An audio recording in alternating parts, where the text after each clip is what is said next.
Chegamos aí para mais um capítulo desse livro que é As Filhas da Sanguessuga. E hoje nós vamos para o capítulo de número 6, que é o perigo de uma fé consumista. Muitos se aproximam de Deus apenas para receber. Querem aquele famoso me dá, né? Me dá vitória, me dá porta aberta, me dá milagre, me dá prosperidade. Mas poucos dizem: Senhor, toma-me por inteiro. A fé madura não vive apenas pedindo, ela aprende a se render a Deus. O perigo de uma fé consumista. Uma das maiores tragédias espirituais do nosso tempo é a transformação da fé em consumo. Muitos já não se aproximam de Deus para conhecê-lo, aproximam-se para obter algo. Não o buscam por quem Ele é, buscam pelo que Ele pode entregar. A oração de muitos se resume a pedidos. Os altares tornaram-se balcão de exigências. O relacionamento com Deus foi reduzido, em muitos casos, a uma lista de interesses pessoais. As palavras mais repetidas são: me dá vitória, me dá porta aberta, me dá resposta, me dá milagre, me dá prosperidade, me dá livramento. Mas poucas vozes clamam ao Senhor, falando: transforma-me, quebra meu orgulho, trata meu caráter, molda-me segundo a tua vontade, toma-me por inteiro. Esse é o retrato de uma fé contaminada pelas filhas da sanguessuga. Uma fé que só sabe pedir, mas não sabe a se render. Não aprendeu a se render. O que é uma fé consumista?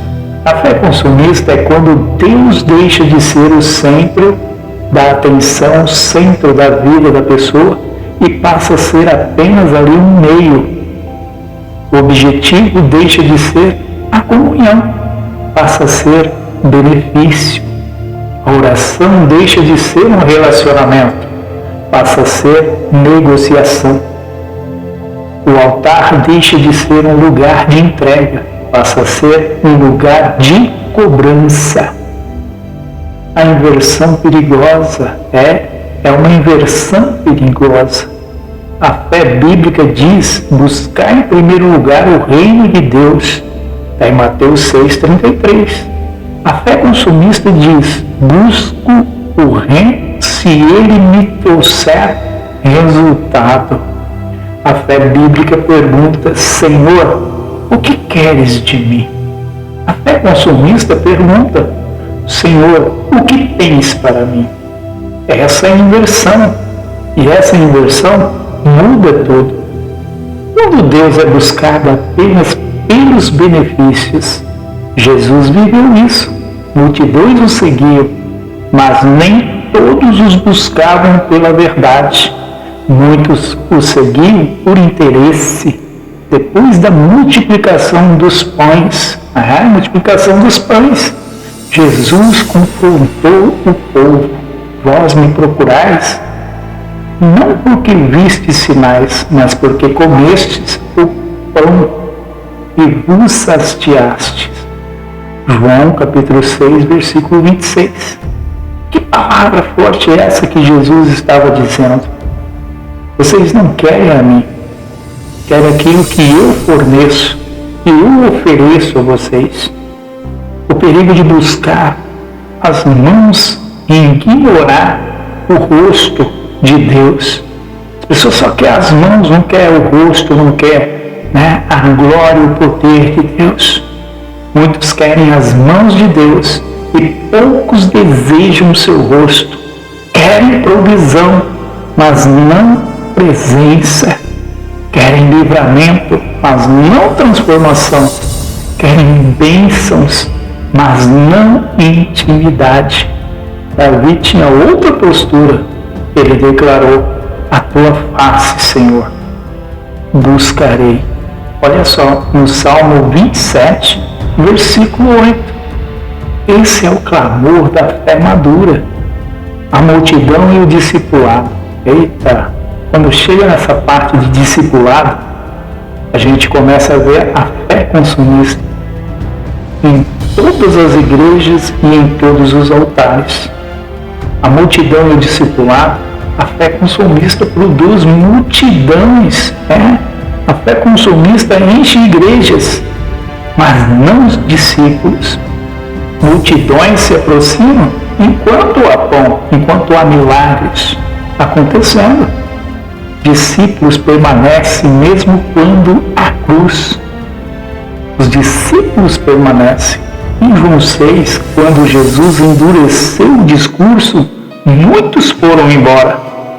Desde então, muitos dos seus discípulos tornaram para trás. João, capítulo 6, versículo 66. Por quê? Porque queriam benefícios sem compromisso, milagres sem renúncia, pão sem transformação. Pedro representa a fé madura.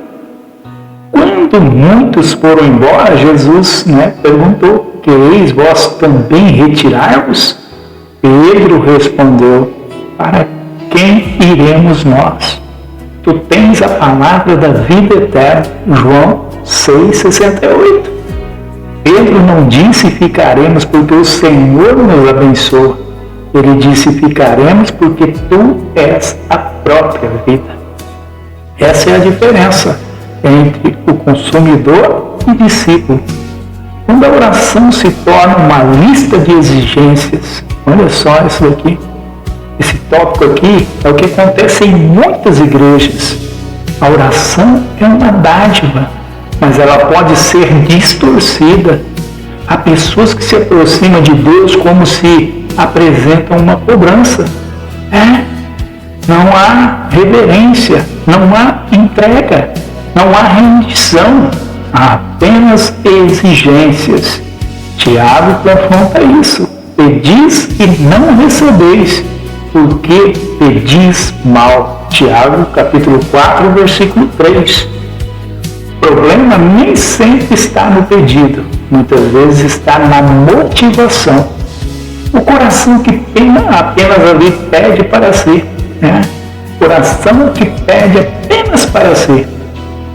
Quando a oração gira em torno assim do me dá, ela revela um coração autocentrado, coração autocêntrico, Jesus nos ensinou a orar. Seja feita a tua vontade. Mateus capítulo 6, versículo 10. Observe, antes do pão vem a vontade.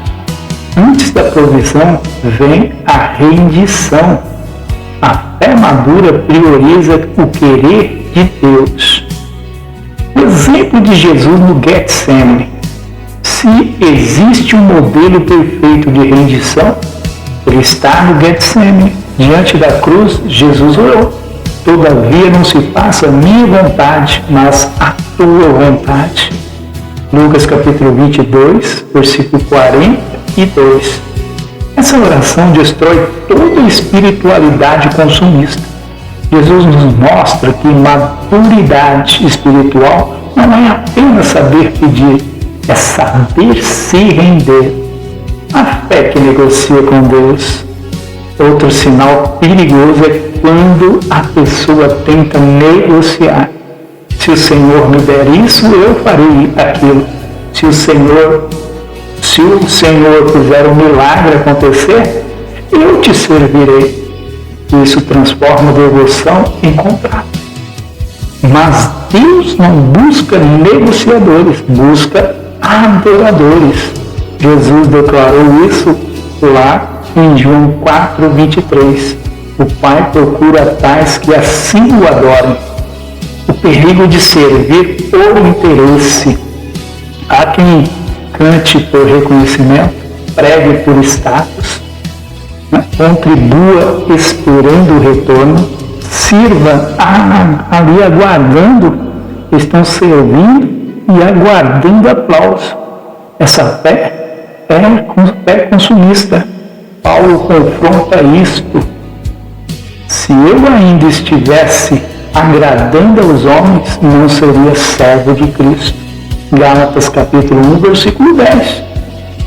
Quem serve esperando recompensa humana perdeu a essência. A fé madura aprende a permanecer. A fé consumista permanece enquanto recebe. A fé madura permanece mesmo quando o silêncio chega. Jó declarou: ainda que ele me mate, nele esperarei. Jó capítulo 13, versículo 15. Que profundidade é esse versículo! Essa é a fé que transcende o interesse. É o interesse da pessoa. Essa fé, ela transcende o interesse. Como identificar? Como nós vamos identificar uma fé consumista? Faça estas perguntas. A minha oração gira apenas em torno de pedidos? Busco a Deus quando preciso ou diariamente? Permaneço fiel, mesmo ali sem respostas imediatas? Tenho buscado transformação ou apenas solução? Sirvo por amor ou por recompensa? O caminho da cura é o caminho da cura. A cura da fé consumista começa quando Deus deixa de ser o meio e volta a ser também o fim. Porque Ele é o início, o meio e o fim. Quando o coração entende, Cristo é a ponte para a minha conquista. Cristo é a maior conquista. Paulo declarou: considero tudo como perda por causa da sublimidade do conhecimento de Cristo. Filipenses capítulo 3, versículo 8. Esse é o coração rendido. A oração que Deus espera. Esta é a oração que Deus espera. Mais do que Senhor me dá, Deus deseja ouvir: Senhor, usa-me. Mais do que abre portas, Ele deseja ouvir: forma meu caráter. Mais do que multiplica meus recursos, Ele deseja ouvir: multiplica minha obediência. Quero deixar os versículos aqui para a sua meditação. Buscar primeiro o reino de Deus. Mateus capítulo 6, versículo 33. Também seja feita a tua vontade. Lá em Mateus 6:10. A tua graça me basta. A 2 Coríntios capítulo 12, versículo 9. Para quem iremos nós? Lá em João 6:68. O Pai procura adoradores. João capítulo 4, versículo 23. E essa aqui é uma reflexão espiritual para nós, para mim, para você, para todos nós. Pare por um instante e pergunte: eu tenho buscado a Deus ou apenas as suas respostas? A minha fé é relacionamento ou utilidade? Se Deus demorar para me responder, eu permaneço na presença dele? Se ele dissesse não, eu continuaria adorando? Eu quero que você reflete sobre isso. A fé infantil diz: Senhor, me dá. A fé madura diz: Senhor, me molda. A fé consumista busca benefício. A fé verdadeira busca transformação. E a frase do capítulo é: quando Deus é apenas um meio para conquistar algo, a fé já deixou de ser relacionamento e tornou-se consumo espiritual. Chegamos aí ao final desse capítulo, a fé consumista. E, amados, nós vamos vir aí com o capítulo número 7, como vencer as filhas da sanguessuga. É um capítulo muito especial para você estar aí junto comigo estudando em nome de Jesus, amém? Peço para você estar me seguindo aí no canal Aventuras pela Estrada do Brasil e também pelo canal Pastor Caipira do Brasil. Estaremos postando aí pelo menos 2 mensagens dessas por semana para você, estar aprendendo aí a se defender também espiritualmente em nome de Jesus.